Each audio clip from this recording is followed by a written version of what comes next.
Hello everybody, welcome to my channel. Before starting my video, if you didn't subscribe my channel yet, please do, and do not forget to turn on notifications because I'm here every day for you.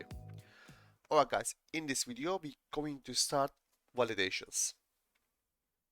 First of all, let me show you I did some preparation and you can either download from my GitHub or you can do the same preparation to continue with me.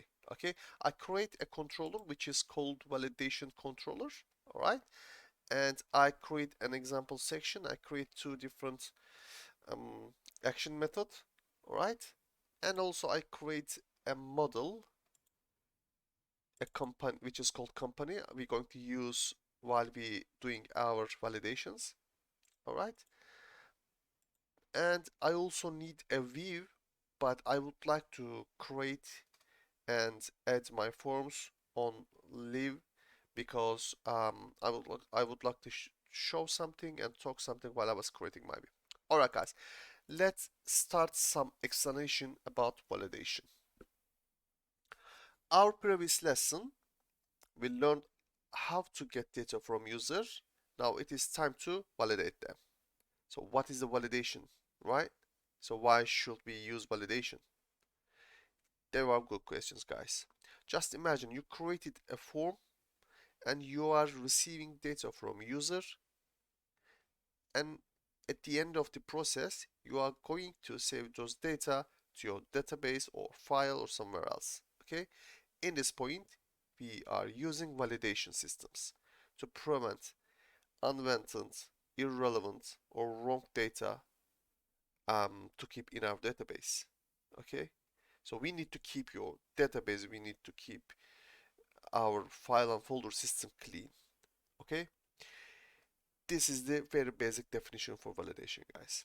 Okay, let me give you an example. For I create an application and my app needs an email, but user entered a data using without @ sign. So this is not an email address and I cannot process with this data. So I need to add a filter, and I should tell the user, I'm sorry, but this is not in the correct format. Please add a valid email address for us. Alright guys. So we have a couple of different validation types, which is called client side and server side. Let me do some drawings for you to make the explanation much more clear. Alright. Let me make flew my screen. Okay. Let's say this is our client. Alright. And let's say this is our server. Okay. Client sent a request to the server to add some data, right? Let's say this is the request.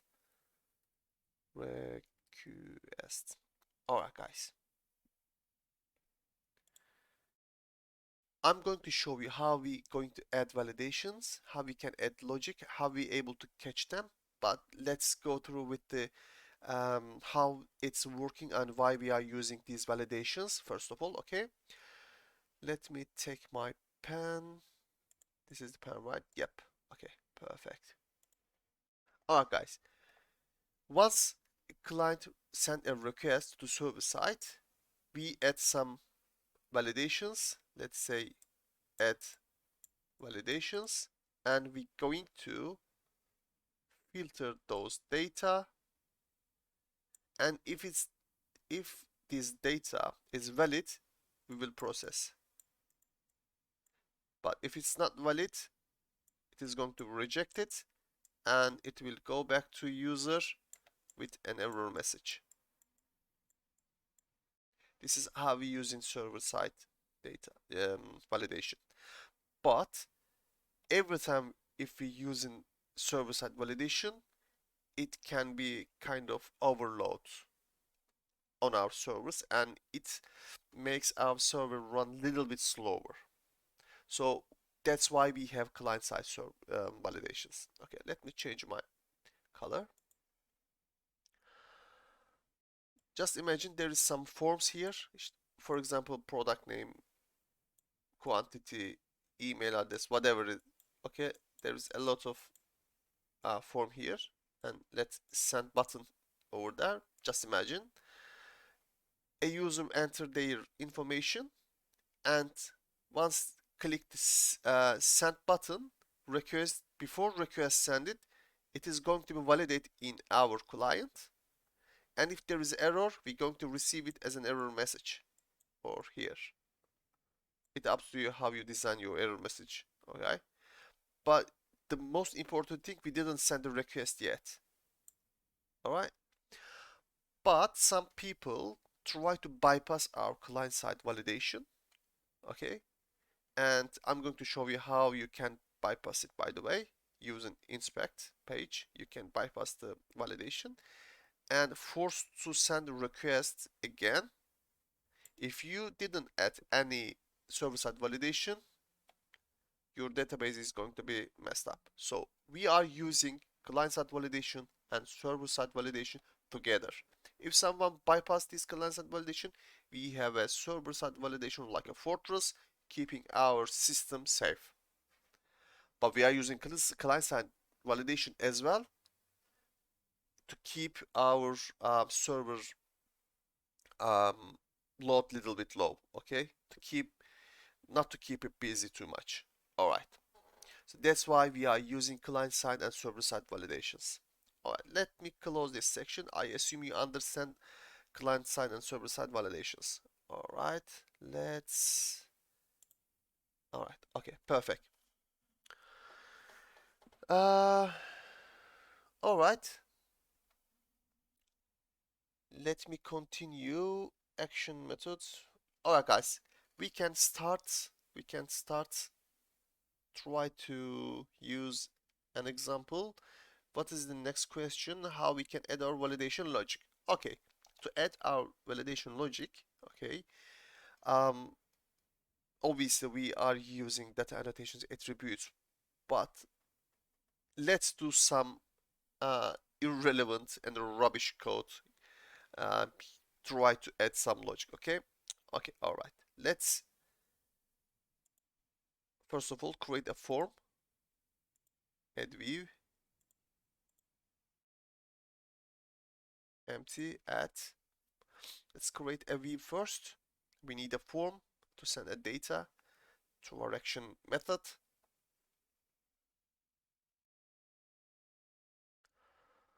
Waiting. Come on, Visual Studio. All right, perfect. First of all, we're going to add our model here. Model company control dot. Yeah, we add our namespace. Leave it like that. Okay, let's add a form.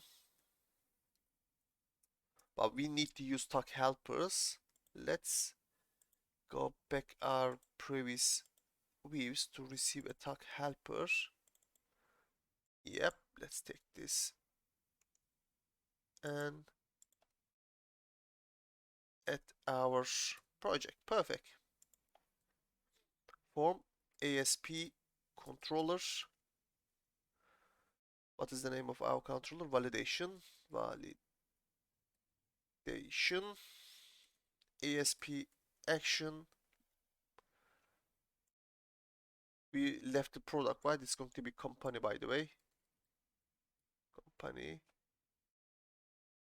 Let's change it to the company. But we need to change the name of the views as well. Where is my validation? Boop, boop, boop.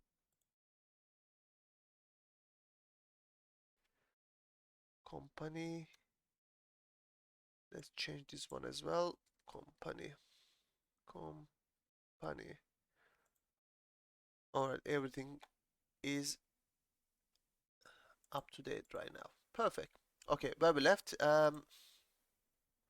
ASP action. Okay, create company. Perfect. And method is going to be post. Let's add some input now. Input. The type is going to be text. ASP 4, right? ASP4. Let's see our properties. By the way, if nothing's come up, just press Control and Space. Oops, sorry. Control and Space. Why it's not coming? All right, never mind. Just type here, for example, C of company. Okay, click the properties section, and you will able to see all properties you got. Company name. Let's add a placeholder. Company name. Perfect. Anything else should I edit? Inputs. Perfect. Let's add a BR.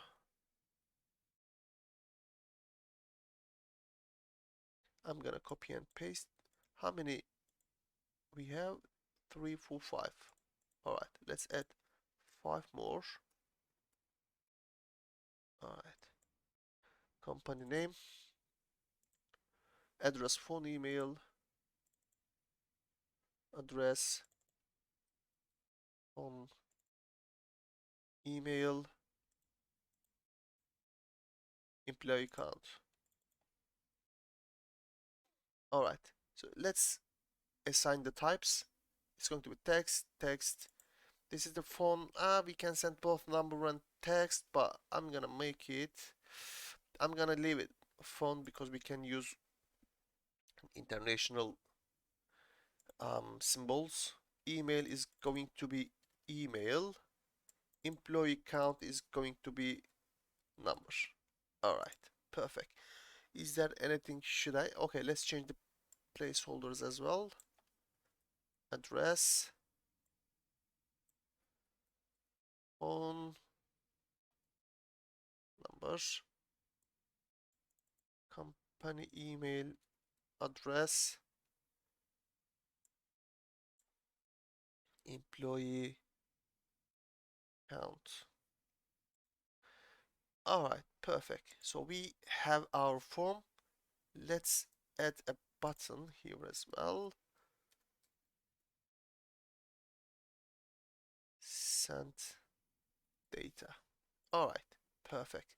Let's try to run the application and see if it's working. I'm just running without debug. Perfect. Create product. Oh, it's step product. Okay, I'm gonna change this one as well. Company name, address, phone number, email address, and employee count. Send data. Perfect. It's a basic form, and it is going to be enough for us. Let's leave it. I'm gonna delete it anyway. Okay, let's continue. Okay. First of all, if you would like to try a validation, what would you do in the first instance if you don't have any clue about validation? You can use if, switch, something like that, right? Yeah, I thought as well while I was starting coding, but this is completely rubbish. Let's try a little bit and you're going to understand why it's rubbish. Okay, for example, let's create some logic here, and then we're going to add our logics. Okay, for example, company name. Company name, company name must be lower than, for example, 25 characters. Okay, and let's add company name cannot be null, for example. Okay, or empty, whatever. Let's add for address, same for address as well.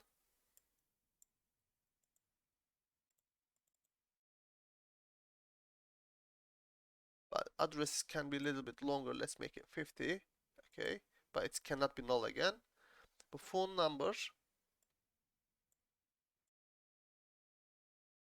I'm not gonna add any special thing. I'm thinking, let's make it. No, I'm not gonna add anything. Just leave like that. I need one at least property without any validation. Okay, let's continue with the email. Email cannot be null and must be an email format. All right, and employee count. Um, let's say cannot bigger than, for example, 250. All right, just for a filter. That's all. All right, is there anything else should I edit? Okay, I'm just gonna copy this section just for a second to my validation controller to see them. Okay, if I would like to add those, what should I do? So I say if request, for example, yeah, company name, okay, dot length lower than 25, right? Smaller than equal 25, and string is null or empty request company name. Yep. And next, continue with the address, and it is going to be long uh, code typing, and it's going to be really hard to manipulate and really hard to manage, and it is completely rubbish coding. Don't do that, never ever, guys. All right, I'm going to delete now and forever, never use them. I just want to show how hard if you do it manually. Never do that. Okay, I'm gonna delete it now, and let's continue. Oops, what happened here? Okay, let's continue adding validation to our um, entity or class, whatever, how you called it, it doesn't matter. Okay, we are using attributes, guy. Okay, let's add required.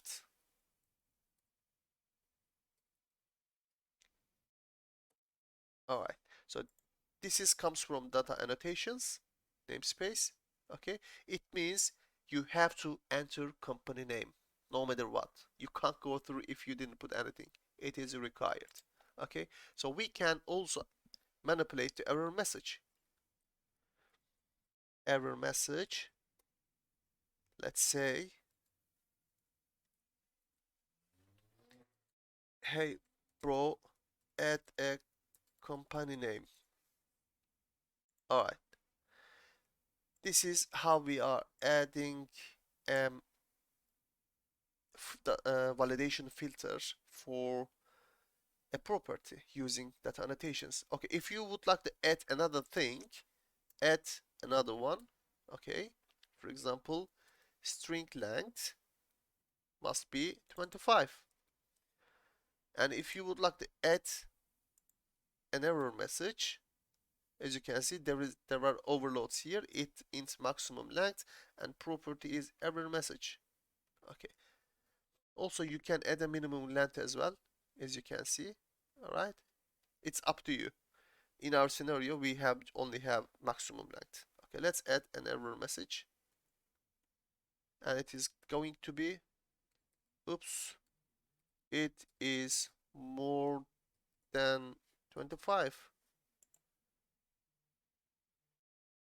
Alright, guys, let's continue with the address.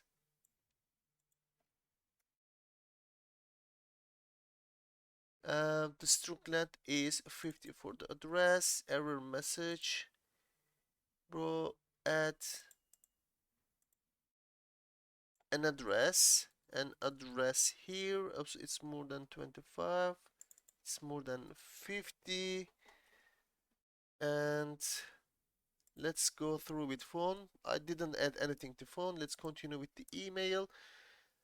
To make email is a valid, we're going to add required as well. Again, I'm but before that, let's add the email address. So it is going to be, it has to be an email address format. Let's add an error message. What happens? Come automatically. No, not you. Error message is going to be, please input valid email address, and it has to be required as well.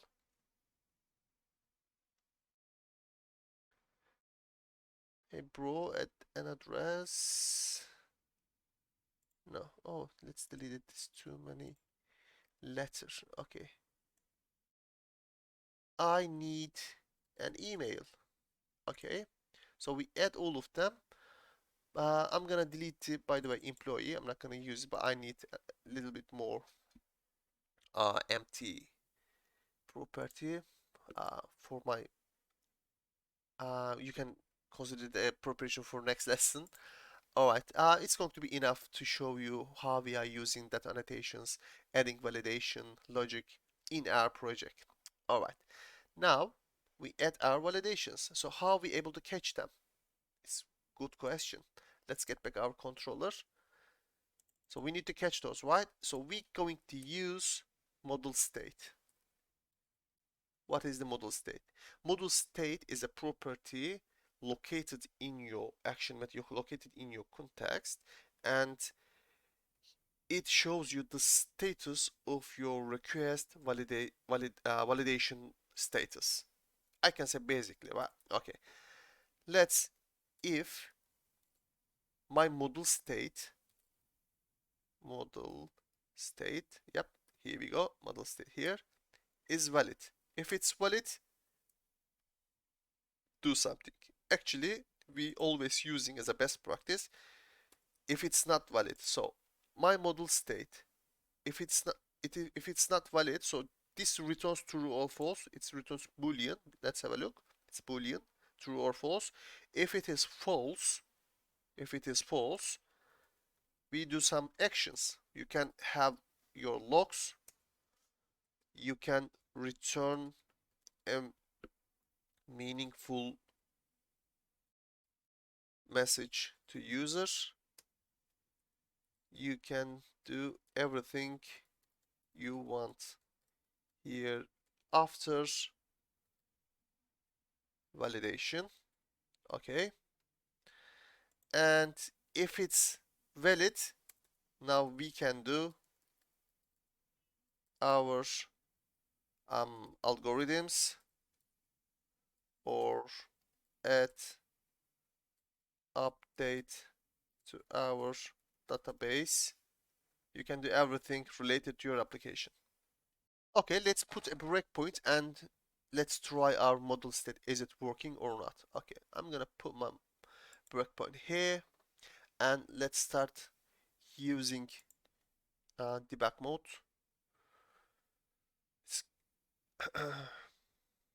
All right, let's wait. Our application open. Here we go. This is our index page. Let's minimize it. Let's open this. Right click on it, view in browser. Here we go. This is our application. Okay, let's make it hide. Okay. First of all, let's send it all empty and let's see what kind of result we're going to have. Let's send it. Here we go. We sent our data with empty information. Let's have a look at our request. Null, null, null, 0 and null. Why it is 0? Because if you remember my previous playlist about C# fundamentals, integer has kind of hidden constructor. If you send something null, it's going to be converted automatically 0, right? Okay, let's using F1. As you can see, we are in the broadcast right now. Okay, so let's have a look. Our model state, as you can see, we have a false result. So we can log, we can return a meaningful message to user, and you can do whatever you want. Let's have a look our models. As you can see, we have one, two, three, four, five different information, and it seems all of them. The first three of is invalid. What about 3 and 4? I'm gonna make it a little bit bigger to show you. Okay, all of them is invalid. Let's have a look to error messages. This is the value. Let's see the errors. The row view.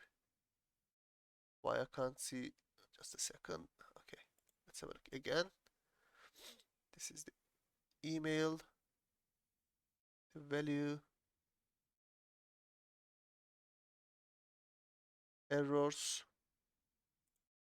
I need an email because we sent empty. What about phone? Why phone is invalid as well? Let's have a look again. Errors. Where is the error? Exception null. The phone field is required. Did I add required section to the phone? Let me have a look. I didn't add. So why we have null exception? Okay, I'm gonna get back to phone section and we will see what's going to happen. All right? Okay, perfect. So we are able to see our model state results, as you can see. All of them is invalid. Okay, so by the way, why we um, have invalid validation state for phone and employee count? Because we didn't add any validation, but we have invalid. Let's see this one as well. Error message is exception null. The error message is the value is invalid. Alright, so we need to add something because we sent an invalid data. Perfect. As you can see, phone is null. Yep, employee count is 0. Let's stop the application now, and I would like to try one more thing, okay, to show you. It's going to be a little bit experimental. What if I say I add a question mark to make phone and employee count mark as a nullable? Let's see how it's going to be again.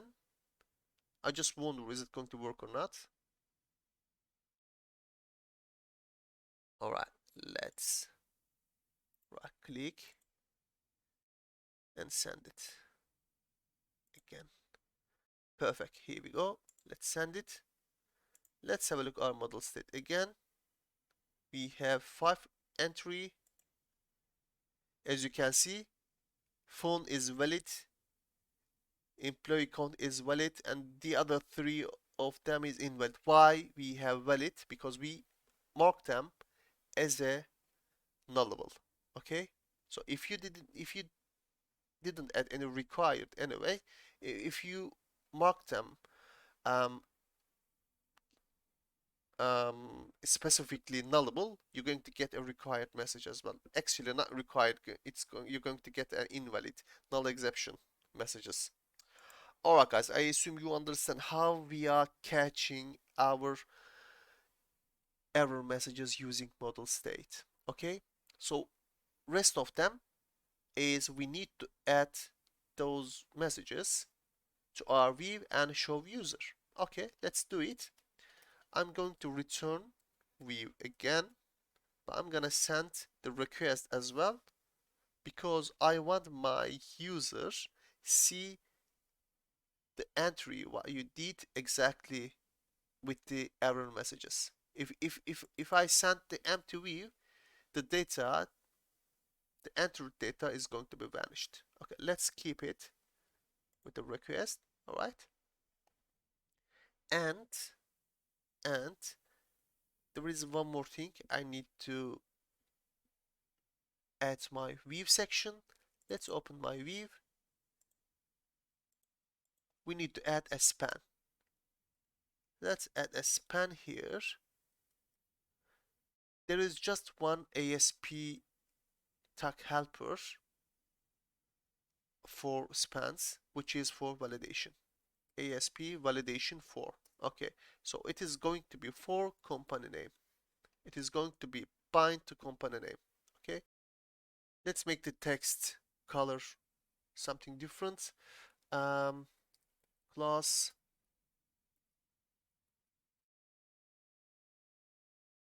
text warning, or let's say danger. Okay, it's going to be red color. Copy, paste, paste, paste, and paste. All right. So it is going to be for company name, address, phone, email, employee count. Perfect. Let's run our application and let's try to see our error messages.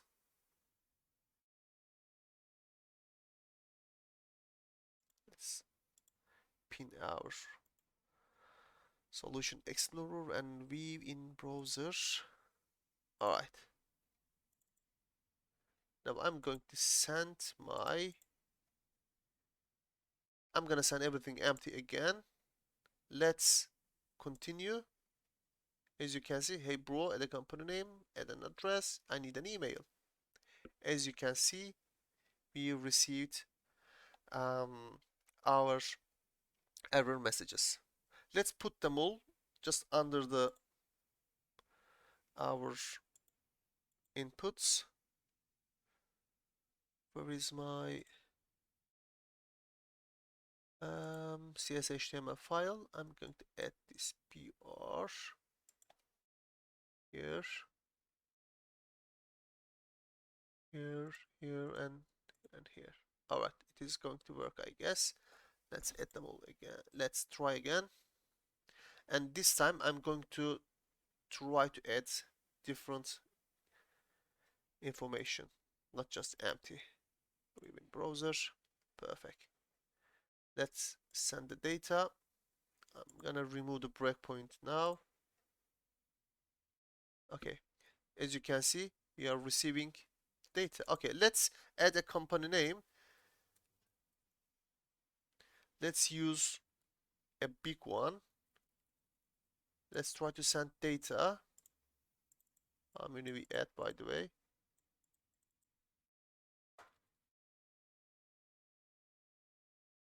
Let's add. Is it working, by the way?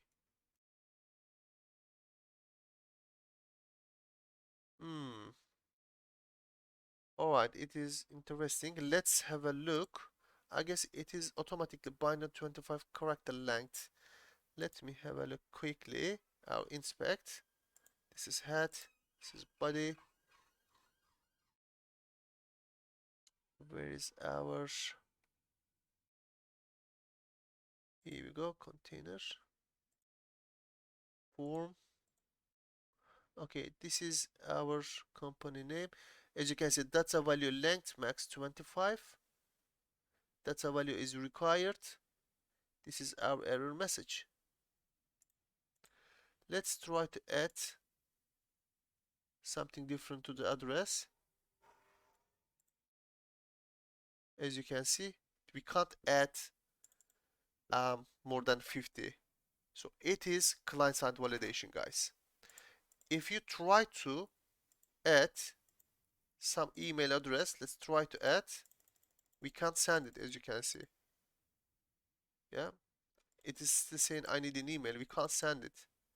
It's not accepting. Let's put a breakpoint here. As you can see, it's not allowed to send us because it is automatically requires. I'm gonna make it a little bigger for you. As you can see, this is our inputs, company name, need 25, maximum length, and address is 50, so you cannot add more than 25 or 50 character. This is not, I didn't add anything. This is comes with the specification of your browser. Okay, so it is make automatic client-side validation, right?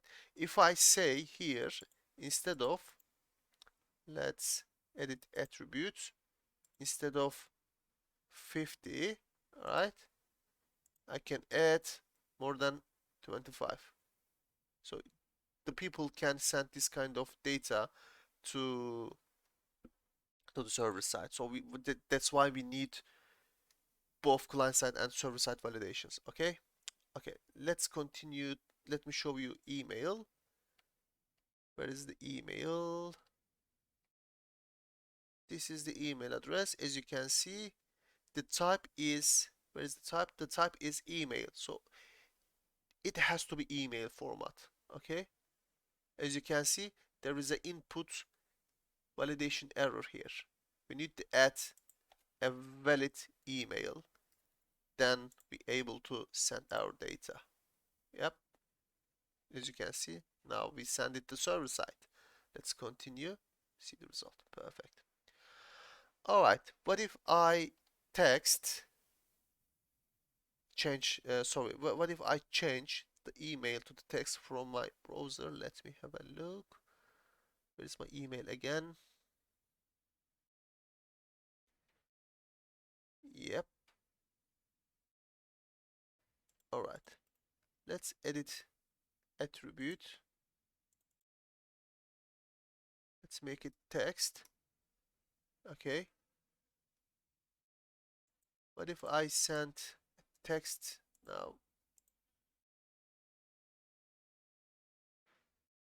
Is it still text, right? Let's try to send it now. As you can see, I send it.